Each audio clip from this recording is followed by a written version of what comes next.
Minecraft 1.17, an update everyone has long waited for ever since the cave started to become stale. Everyone might have been talking about it for the past some months, I don't know, and a lot of knowledge has been brought out about it. However, I'm going to be covering them as briefly as I can. So grab some popcorn and let's go through an adventure where the character you play can move at an amazing velocity with the most ridiculous arm flapping possible. Because whether you like it or not, you're going to be playing a character that has insane physical abilities like a Metal Gear Rising character on a sugar high. Shit, I forgot what I was talking about.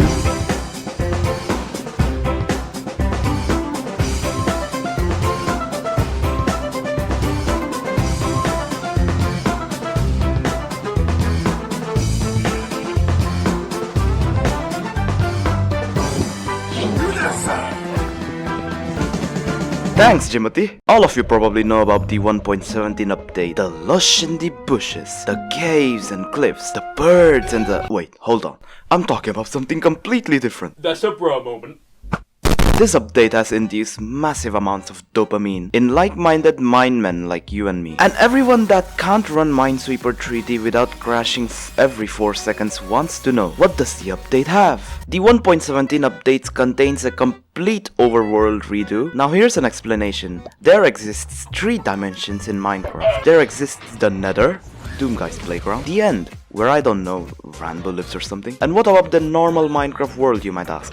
That, my friend, is what we call the overworld. Anyways, 1.17 changes the landscape for the overworld quite a bit. The normal surface was quite lavishly decorated, but 1.17 takes this to a whole new level. Now, how do we start this off?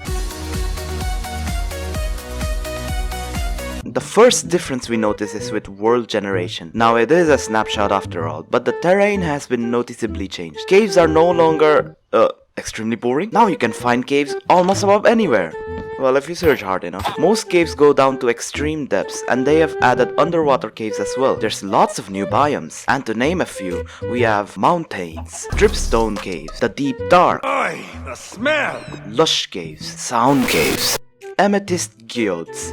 How do you pronounce that? These are only a few to mention, and even then, the overworld seems like a completely different world now. Diamonds are much more common to find in the 1.17 update, as you can find them below the -y access point. So don't be surprised if you get laid on diamonds early on. There's also the introduction of a completely different Y level biome. Did I mention Y level?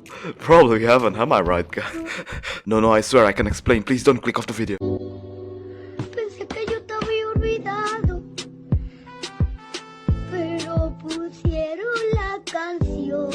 There also exists lots of new elements now, including amethyst crystals, copper, which by the way is the most ridiculous item to be brought into 1.17. Why can't you make copper armor? Deep slate, which is actually an alternative to usual stone that you find on the surface, and many other new blocks you can find underground, which I'm too lazy to talk about. There is the skulk sensor. Yeah, I don't even know what this does, to be honest. There's also apparently artifacts now? Hold on, I wasn't prepared for this. Archaeology? I didn't know Minecraft turned into Raiders of the Lost Ark. You know what I say? Reject archaeology. Return back to Gravel Mountain. Now as for the mobs, we have some very new guests you will love. The first mob, which I found the most pleasing to the human mind, was the addition of the axolotl. This simply splendid creature has brought me unending amounts of joy and laughter. I love them, and I'm sure about 89% of you watching do as well. They hunt fishes whenever possible, well, any aquatic mob to be honest, and somehow they disappear after killing like 7 fishes? They're also the slowest creatures I've ever seen. They feel extremely sentient for some reason. Whenever you have an axolotl in it looks at you like it's about to jump out of your hotbar and murder you. They're hostile to a lot of sea mobs, as I've mentioned earlier, and needless to say, when there are a lot of them in the ocean, it's a nightmare. Now the next mob for 1.17 is the goat. No, not Tupac, an actual goat. These goats live in the mountain biomes and are extremely athletic. They can jump heights up to 5 blocks high, higher than my self-esteem. They're evil beings though, so don't blame me if you get launched into the stratosphere, because I warned you. The next mob is the warden. The warden is a sort of mini-boss mob. It is a blind mob that detects you through the noise you create. It apparently ignores armor protection as well, or it does so much damage that it can 2-shot full netherite armor. It has a bulky design and is apparently taller than an iron golem. Okay, you know what, I don't want to talk about it anymore. The next mob, the harbinger of death and evil. the one who will awaken the fire giants awaiting in the pits of hell. He will surely be the doom of all humanity. He is the glow squid. It is... these mobs don't even glow! Hold on, let me check. Okay, they do glow. The glow squid is a passive mob that's basically the same texture as a normal squid. The only notable difference being that they glow. That's about it. Now that we have covered the mobs, it is time to take a look at the new items.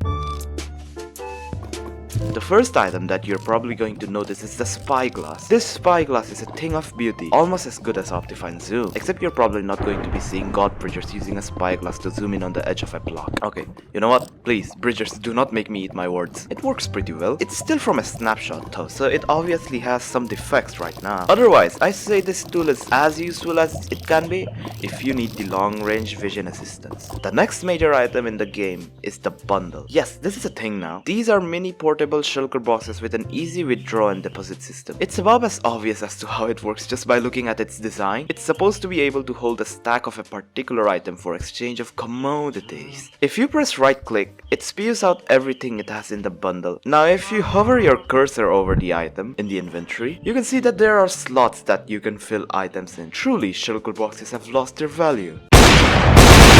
The 1.17 update definitely is a very massive update in the cluttered cave experience in previous versions of Minecraft. It truly has induced neuron activation in my brain and a lot of other players. And a lot of you would agree on the point that it was an update that we all needed. However, some of you might not have been satisfied with some of the newer features or have ideas about new items or gameplay mechanics. What are your ideas? Comment down below. And I bid you adieu.